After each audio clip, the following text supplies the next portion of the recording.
Yance Sayuri akui tolak tawaran 7 klub, pastikan bertahan bareng kembarannya di PSM Makassar.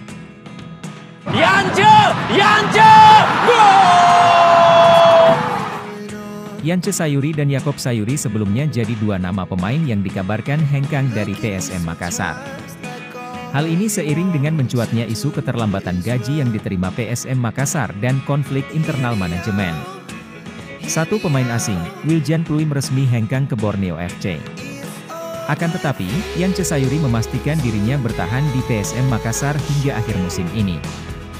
Hal ini disampaikan Yance pasca latihan di Stadion Kalegoa, Senin, 16 Oktober 2023. Yance menceritakan bila dirinya mendapat tawaran total 7 klub, 4 dari Liga 1 dan 3 dari Liga 2. Intinya klub Liga 2 dan Liga 1 menawarkan kontrak bagus, kata Yance. Yance! Gol! Cuma saya pikir selagi manajemen PSM membutuhkan saya, maka saya akan tetap bertahan, tambahnya. Yance mengaku masih terikat kontrak bersama PSM Makassar. Di sisi lain, PSM jadi tim yang merekrutnya dari Liga 3 hingga berlaga di Liga 1. Saya juga masih terikat kontrak dengan PSM Makassar, kata Yance. Kalau manajemen lepas saya terima. Tapi kalau masih diinginkan saya akan bertahan. Di sisi lain saya sangat menghargai PSM karena membawa saya dari Liga 3 ke Liga 1, tambahnya.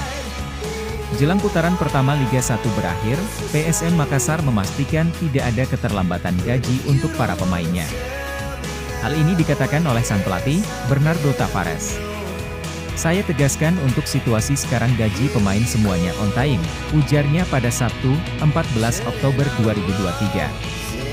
Dengan begitu, PSM bisa bangkit setelah mengalami 5 kekalahan beruntun.